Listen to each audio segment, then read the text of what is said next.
আমরা আছি এখন ক্যানিংয়ের সব থেকে গরম এলাকায়। আমার আশেপাশে কিচ্ছু নেই, না গাছ আছে, না মানুষজন আছে, না কোনো ঘরবাড়ি আছে, শুধু চারিদিকে বন জঙ্গল আর একটা নদী আছে। আজকের ওয়েদার হচ্ছে 41 ডিগ্রি, আর এই গরমের মধ্যে আমরা বেরিয়েছি একটা ছাওয়া, শান্ত এবং ঠান্ডা জায়গা খুঁজতে। তো কিছুদিন আগে আমি দেখেছিলাম যে আমাদের মৌখালি ব্রিজে 365 দিনের মধ্যে 365 দিন মেলা হয়। কিছুদিন আগে আমরা এখানে যখন এসেছিলাম তো কিছু মানুষ বলেছিল যে আমি যে জায়গাটা ভিডিও করেছিলাম যে 365 দিনের মধ্যে 365 দিন মেলা, মানে এই জায়গায় আমাদের মেলাতে নাগরদোলা থেকে শুরু করে ব্রেক ডান্স থেকে শুরু করে যা যা থাকে সব কিছু এই জায়গায় আছে। ওটা নাকি সেই মেলাটা বন্ধ হয়ে গেছে। আমরা ওই জায়গাটা যাবো এবং দেখবো যে সত্যি ওই জায়গাটা বন্ধ হয়ে গেছে কিনা। আর তারপরে আমরা বেরোবো এখান থেকে, বেরিয়ে এমন একটা জায়গায় যাব যেখানে ভাই শুধু শান্তি পাওয়া যাবে। ঠিক আছে, মানে এই রোদ 41 ডিগ্রি সেলসিয়াস থেকে একটু দূরে যেতে চাই ভাই।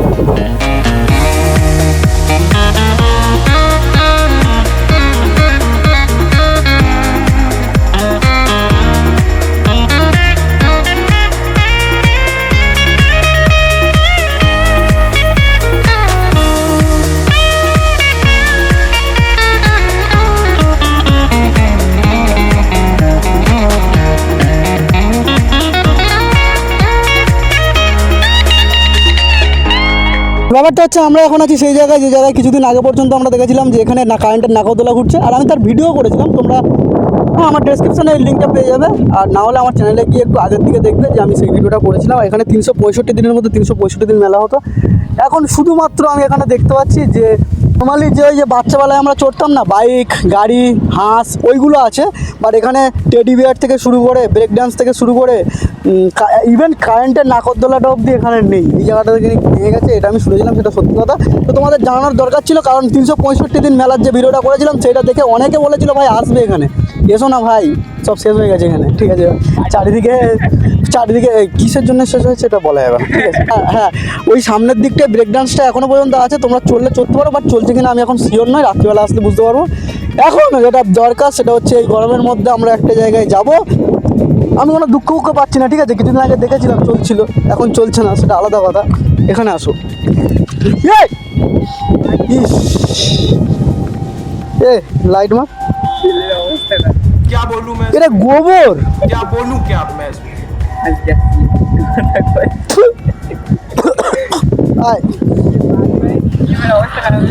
আমি এটা বুঝতে পারিনি এখানে ছি ভাই। ভাই মানুষের, এটা মানুষের গু না গরুর গু আমি জানি না ভাই, কিন্তু প্রচণ্ড পা ধুই ভাই, বন্ধ করবি না? पाटा धुई तारপর কথা বলছি। क्या क्या करना पड़ता है तुम लोगों के लिए।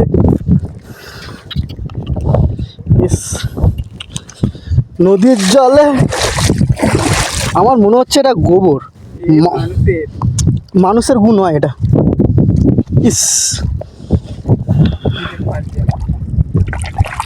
আমি কোনো দিন ভাই এই ফিশারির জলে পা দিইনি, আমাদের বাড়ির কাছে হলেও। আজকে আমাকে সেটাই করতে হলো যেটা আমি জীবনে কোনোদিন করিনি। পুরো পায়ে গোবর না মানুষের গু এখনো জানি না আমি। তো এখান থেকে বেরোবো, বেরিয়ে যেটা আমাদের ডেস্টিনেশন ছাওয়ার জায়গায় যাবো, চলো।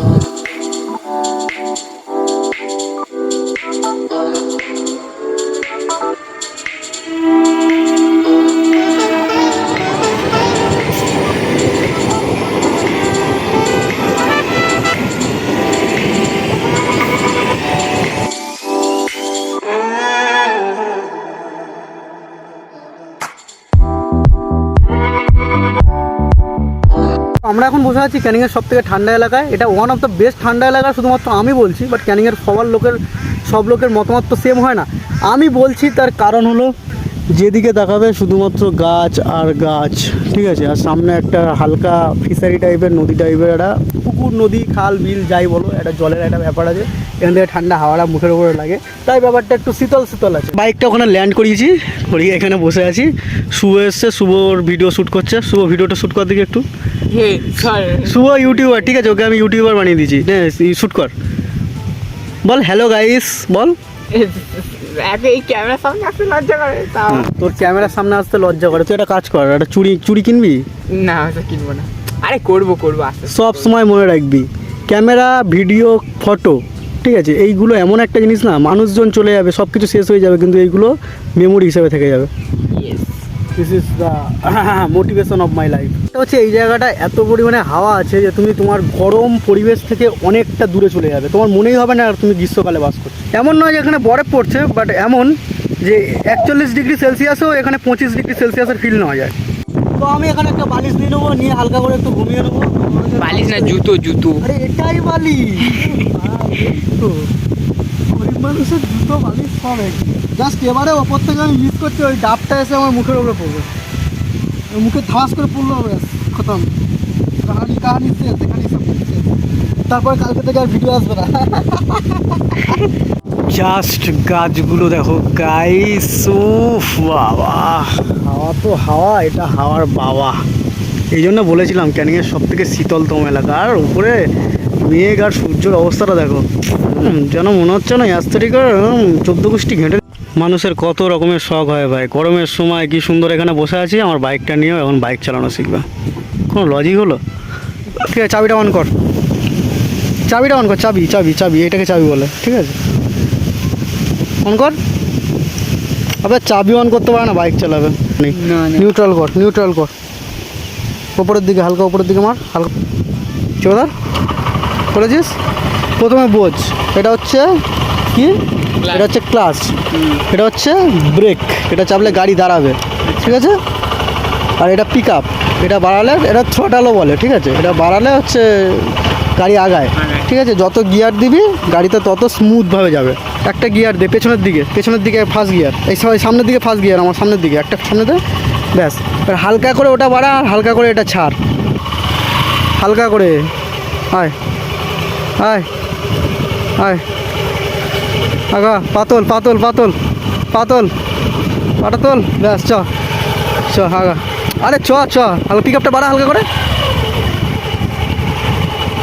হালকা করে বাড়া, ভয় পায়, চ আস্তে আস্তে আস্তে আস্তে, চ। এই তুই একবারে শিখে গেছে। আমার আমার আমার মামার ছেলে শুভকেও শিখিয়েছিলাম, আমার কাকার ছেলে শুভকেও শিখিয়ে দিলাম। অ্যাকচুয়ালি ব্যাপারটা হচ্ছে বাইক চালানোটা বড় কথা নয় গাইস, যে শেখায় তাকে শেখাতে হবে, মানে তার মাথার মধ্যে একটা জিনিস আনতে হবে যে সে পারে আর আমি পারি। চল, পা দিতে দিচ্ছিস কেন, নর্মালি চল একদম, হ্যাঁ ব্যাস, আবার সামনের থেকে উঁচু কর। শিখেছে গাড়ি চালানো। এখন আপাতত এরকম ফার্স্ট গিয়ারে টুকটুক করে চল, ওই ছাওয়াতে গিয়ে দাঁড়াবি, ঠিক আছে। প্রথমবার বাইক চালিয়ে তো কেমন লাগছে?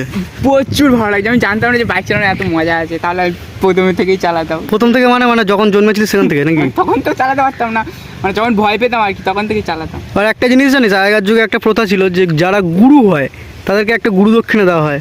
তোমার কি দিবি এখন বল? একটা বিড়ি দেবো। লজিক হলো বিড়ি দেবে ভাই, বিড়ি কে খায় ভাই, দেব আমি। আর বল, পিছনে বস চালাই, আমারে যাएंगे, চালাবো কালকে, কালকে পেছনে বসে চালাবো। আজকে রোদটা একটু কমে গেছে, মানে আমাদের ফান এনজয়মেন্টটা হালকা কমে গেছে। আমরা আবার কালকে আসবো, ঠিক আছে। কালকে তো আমি ইয়ে যাবো, কোথায় যাবি? কোথা থেকে আসবো এসে তারপর সে ঠিক আছে, যখন আসবি তখন হবে। আচ্ছা, একটা গিয়ার দিলে গাড়ি কতটা এগোবে, একটা গিয়ার দিলে গাড়ি কতটা এগোবে, তারপর দুটো গিয়ার দিলে কতটা মানে যাবে, আচ্ছা গিয়ার দিলে কতটা আচ্ছা, আর সামনের চাকা উঁচু, তারপর সে চ্যাকেল মারা, চ্যাকেল মারা, না সব কিছু শিখতে হবে না, মেয়েদের সামনে কখন কোনটা কাজে লেগে যায়। প্রথম দিন শিখে সব কিছু চ্যাকেল।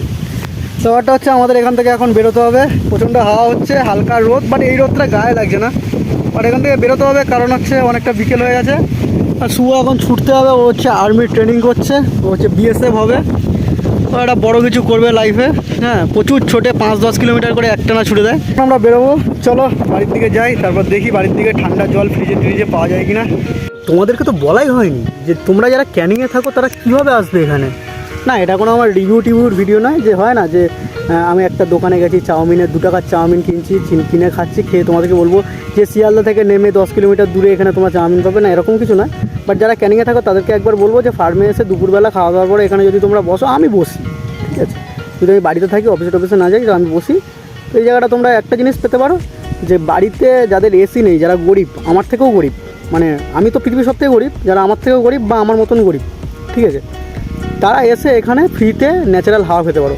আর এই দেখো লোকজন ন্যাচারাল হাওয়া খেতে এসে ওই বাইক নিয়ে রোদের মধ্যে স্ট্যান্ড করছে।